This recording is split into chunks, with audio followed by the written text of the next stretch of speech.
สบายดีสวัสดีพ่อแม่พี่น้องเนาะวิดีโอนี้ก็จะต่อจากวิดีโอที่แล้วเนาะหลังจากที่เฮาไปแย่ไข่มดส้มก็คือเกิดอุบัติเหตุเนาะอยู่พุ่นเนาะก็คือบ่ได้หกล้มบ่ได้เป็นหยังบ่ได้เป็น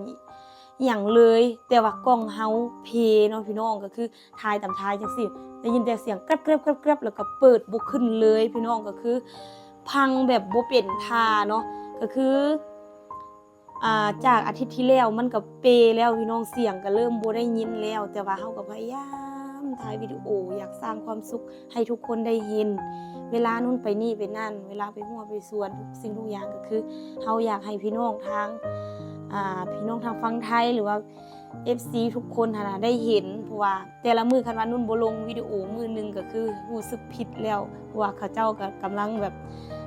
ติดตามเฮาแล้วก็ทุกมื้อเฮาโพสต์วิดีโอเขาก็ต้องเข้ามาเบิ่งเฮานะก็คิดว่าจังซั่นเนาะ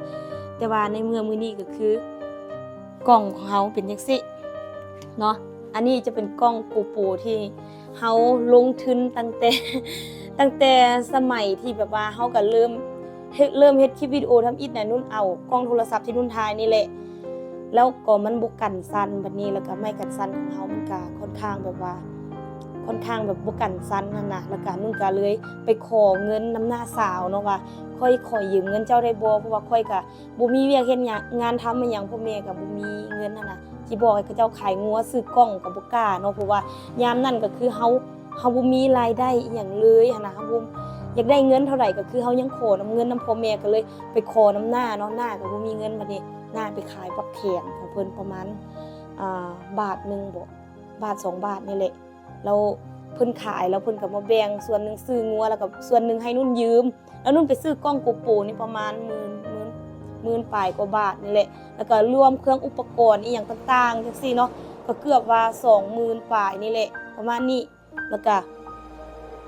เดี๋ยวนี้ก็คืออยู่นำเฮาเนาะเฮาใช้งานได้ประมาณ3ปีปลายแล้วพี่น้องก็คิดว่ามันก็น่าจะเมื่อยพอแฮงแล้วก็มันก็สู้น้ำนุ่นพอแฮงแต่ว่านุ่นรู้สึกมักเพราะว่าย้อนหยังมันใช้งานได้ดีเพราะว่าเฮาจะไปเลาะอยู่ป่าลุยป่าพามันตากฝนเนาะกล้องตัวนี้น่ะอยู่กับนุ่นตลอดพาไปตากฝนพาไปเที่ยวไทยก็คือมันอดทนนำเฮาแฮงเนาะเดี๋ยวนี้ก็คือสภาพมันพังหมดทางนี้ก็เปหมดแล้วทางนี้ก็คือกล้องอันนี้มันจะเห็นหูเห็นบ่เห็นหูแล้วก็เห็นเล็กนะพี่น้อง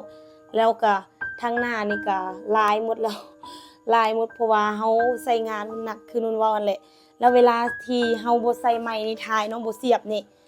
บ่ได้ยินหยังเลยมันเปตั้งแต่ดนแล้วแต่ว่านุ่นก็พยายามถ่ายเด้แล้วก็ระมัดระวังเนาะเวลาสิถ่ายนี่ก็คือแบบต้องแบบเซฟก่อนว่าฮัลโหลได้ยินบ่เพื่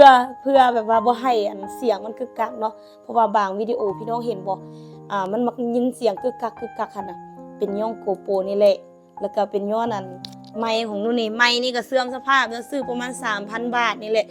ซื้อเครื่องทุกอย่างก็คือซื้อทางฝั่งไทยแล้วก็ส่งมาทางฝั่งลาวเนาะ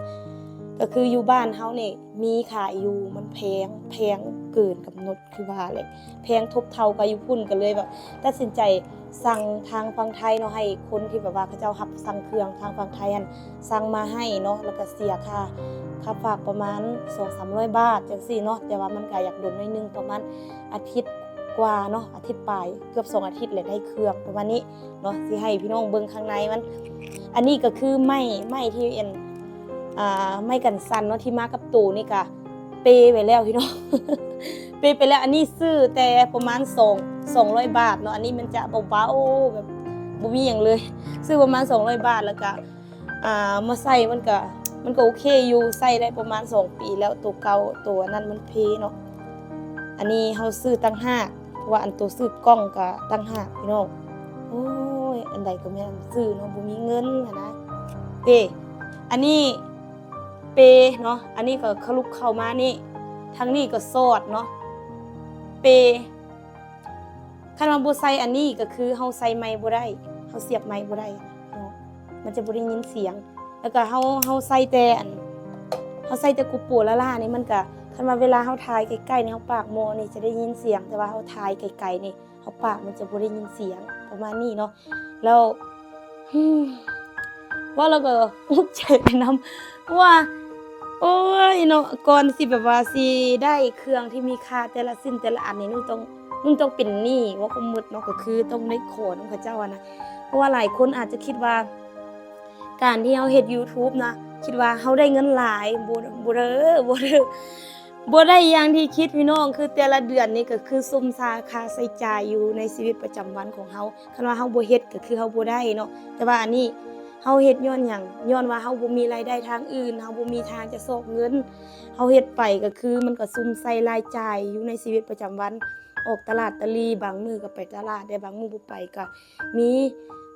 ค่าเครื่องของตะกร้องเนาะเครื่องนุ่งลาวแดเฮาต้องซื้อให้เนาะแล้วก็ค่ากินค่าอยู่เนาะอิหยังหลายอย่างแหละแล้วก็ของตัวเองเด้หั่นน่ะเวลาออกออกงานของพี่ของน้องก็ต้องได้ช่วยกับเจ้าคันว่าบ่ช่วยก็คือมื้อหน้าคันว่าตัวเองมีงอกมีงานกับคนอื่นก็จะบ่มาช่วยตัวเองหั้นนะก็ช่วยเล็กๆน้อยๆไปเท่าที่ช่วยได้แต่ว่าทางฝั่งลาวบ่คือทางฝั่งไทยเนาะรายได้ก็คือทางพุ่นภาษีมันจะน้อยทางฝั่งลาวมันจะหลายแล้วก็ช่องทางในการหาเงินของเฮาก็คือแบบเฮาเฮ็ดจังซี่ก็คือจะลง TikTok บ่จะลงเพจบ่เนาะมันบ่ได้เงินพี่น้องมันบ่ได้เงินคือทางฝั่งไทยเนาะฝั่งลาวนี่อาศัยได้เฮ็ด YouTube อย่างเดียวคันว่าผู้ใดที่แบบว่าเบิ่งวิดีโอแล้วข้ามโฆษณาก็คือเฮาบ่ได้เงินจักกีบจักบาทเลยก็คือเฮาเฮ็ดไปสั้นๆแหละเพราะว่าความมักของนุ่นคือนุ่นเป็นคนที่มักปากมักเว้าตั้งแต่น้อยแล้วก็มีพรสวรรค์ในการเว้าเป็น 3-4 ชั่วโมงได้ ก็คือเป็นนักข่าวได้เลยแต่ว่าก็คือเฮาบ่มีเงินนั่นแหละเฮาเรียนกับบ่ฮอดไสอะนะก็พอดีมีผู้ใหญ่ใจดีหยิบยื่นทางนี้เนาะก็คือเป็นพี่เป็นน้องหั่นแหละเขาเจ้าเฮ็ดทางนี้ก็ว่าลองเฮ็ดทางนี้เบิ่งว่ามันก็สิพอให้ตัวเองอะนะมีอยู่มีกินเล็กๆน้อยๆอะนะนุ่นก็เลยเฮ็ดแต่ว่า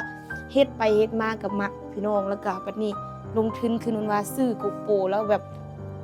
ตัวนี้ก็เป็นเครื่องในมันแท้ๆเนาะเปเห็นเหล็กเห็นบ่อันนี้อยู่ในเห็นเหล็กประมาณนี้อันอยู่นอกลูก เพราะว่าเฮาไปปลาตลอดบ่แม่นอันอื่นดอกแล้วก็ทั้งเทิงนี่ก็พังแบบซี่เลยบ่เป็นท่าเนาะแล้วก็อันบนเสียงมีเดียมอสนี่ก็บ่ค่อยได้ยินบ่แม่นบ่ค่อยดอกเวลาที่จะถ่ายคลิปแต่ละเทื่อต้องได้เซฟกันก่อนต้องได้แบบต้องได้แบบใส่ไมค์แล้วก็ปิ้นไปปิ้นมาจังซี่ย่านแบบว่ามันบ่ได้ยินน่ะปิ้นไปปิ้นมาปิ้นลงลุ่มมันจะได้ยินบ่เอิ้นก่อนได้ยินบ่ ว่าเรียกหัวเด้อแบบเศร้าเด้อเนาะชีวิต แบบกำลังแบบเว้าก็หมดกำลังที่แบบว่านุ่นกำลังแบบว่าลำบากในทุกมื้อนี่กำลังลำบากแท้ๆนี่แล้วมันมาเจอแบบมรสุมจังซี่แฮงนัก เพราะว่านุ่นก็ต้องแบบเฮ้ยเนาะจิว่าจังใดแบบว่าเฮามีค่าใช้จ่ายหลายนะเฮาก็บ่รู้จะว่าเนาะเพราะว่าบางช่วงเวลาของเฮามันก็บ่คือกันเนาะแต่ละคนก็คือมันช่วงที่เฮากำลังยากลำบากในคันว่าอีก คันหมดปีนี้นี่นุ่นว่ามันเปนี่นุ่นก็สิบ่ว่าหยังนุ่นก็สินุ่นสิเก็บเงินซื้อให้ได้แต่ว่าอันนี้มันเปก่อนหน้านี้ก็จัก จักพี่น้องสิได้เห็นวิดีโอลื่นๆจังซี่ก็บ่ฮู้คือกันเด้อพี่น้องเพราะว่าอันโทรศัพท์ของนุ่นนี่นุ่นบ่มั่นใจเพราะว่าเป็นโทรศัพท์ราคาถูกเขาเจ้า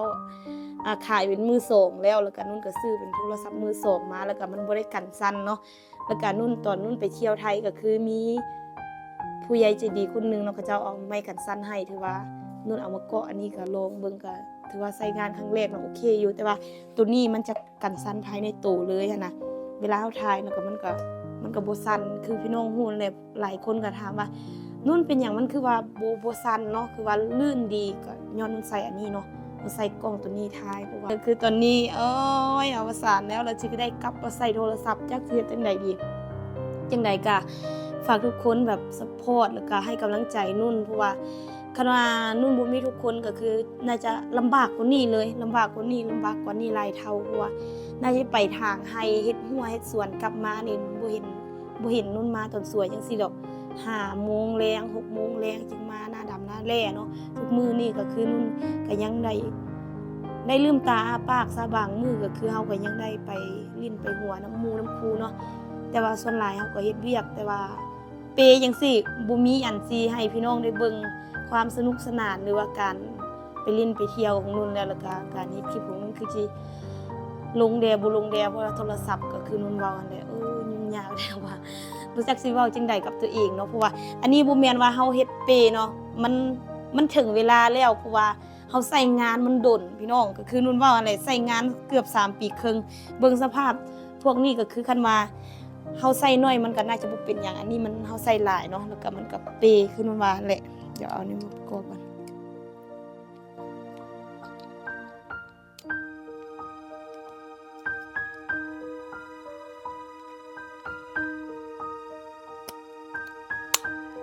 มันจะอัดจากนี่แล้วก็เราจะใส่น้อยๆจากนี่เนาะเดี๋ยวจะเปิดอันให้พี่น้องได้เบิ่งดิเปิดก็เป็นหูอันนี้แหละหูมันเล็กนี่แหละเห็นเล็กเนาะนี่เปิดมาแล้วมันจะเป็นจังซี่เลยบ่เห็นหยังทั้งนี้แล้วก็ทั้งนี้ก็บ่เห็นหยังจังซี่นี่มันทายเฮาก็บ่เห็นหยังเด้ปกติเฮาปิ้นจังซี่มันก็จะเห็นทั้งซ้ายทั้งนั้นเลยแต่ว่าอันนี้มันบ่เห็นหยังเลยแล้วก็ทั้งนี้ก็บ่เห็นหยังนุ่นพยายามกลับมาแล้วนุ่นก็เสิร์ชอยู่ YouTube เนาะว่าอาจารย์ใดที่แบบว่าแปลงกูปูแบบมืดจังซี่ได้หันนะนุ่นก็พยายามแล้วก็นุ่นก็ไปแปลงแล้วพี่น้องแปลงแล้วก็เปลี่ยนอันมันยุมยะเรียบร้อยแล้วแต่ว่ามันจังไดมันก็บ่ฮู้น่าจะถึงเวลาเนาะที่มันจะต้องไปจากเราแล้วซ่อมก็คือสิยากแหละคันซ่อมก็คือเฮาใช้งานมันโดนนะมันก็เปภายในเครื่องนั่นแหละเพราะว่านี่ปกติก็เปิดปิดจังซี่ก็มันก็จะเห็นหน้าเฮาอันนี้มันไม่เห็นเลยบ่ว่าเฮายังสิได้เห็นวิดีโอกันบ่พี่น้องว่ากันเนาะนุ่นพยายามแล้วนุ่นพยายามเด้อช่วงนี้ก็คือนุ่นจะบอกทุกคนก็คือนุ่นบ่เคยได้บอกแล้วก็บ่เคยได้ลงวิดีโอเพราะว่านุ่นเก็บเงินตั้งแต่อันนั้นมานุ่นเก็บเงินแล้วนุ่นไปซื้อดินตอนนึงราคาประมาณ40ล้านกีบเนาะอยู่เทิงนู่นแหละอยู่ป่าพุ่นแหละเพื่อมื้อหน้านุ่นจะมีบ่อนนั่นตั้งเฮือนแล้วก็มีบ่อนถ่ายวิดีโอไปนำว่าดินตัวนั้นก็คือมันก็จะอยู่ไกลบ้านไม่ห่างจากบ้านเลยเพราะว่าอยู่จุดนั้นมันก็จะบ่นานบ่หยังหั่นนะเก็บเงินไปซื้อดินแล้วเดี๋ยวนี้กล้องเพไปขายดินก็มาซื้อกล้องว่าก็เป็นเงินที่นุ่นเก็บมาแต่โดนคือนุ่นว่าน่ะเก็บมาเทื่อละน้อยบ่แม่นว่าเฮาสิได้เป็นกอบเป็นกำแม่นหยังดอกเฮาเฮ็ดนี่ก็เป็นความสุขของเฮาเด้แล้วก็ได้ที่เฮาได้อ่านแบบอ่านคอมเมนต์แต่ละมื้อมีคนเบิ่งแล้วก็มีคนที่ฮักเฮาหั่นนะแล้วก็เนาะมาก็คือว่าแล้วบ่คิดว่ามันจะเปเดี๋ยวนี้เพราะว่านุ่นก็หาซื้อดินก็เป็นเดือนแล้วเนาะนุ่นซื้อดิน40ล้านก็บ่ฮอดแสนบ่ฮอดแสนประมาณเท่าไหร่น้อยก็หลายนั่นแหละสำหรับเฮาคนบ่มีก็คือนุ่นตั้งใจเก็บเองเพราะว่าคนลาวเฮาก็คือเวลาเฮาลงเรือเนาะเวลาเฮาเป็นผู้หญิงจังซี่เอาผัวไปเฮาก็ต้องได้ลงเรือนอยู่ต่างหากแล้วก็ได้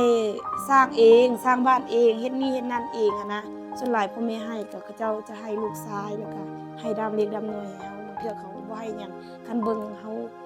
สร้างซอกเงินสิเขาเจ้าก็บ่ให้หยังเลยคันว่าเฮาพอแบบมีหลายอย่างสิเขาเจ้าก็ให้แต่ว่านี่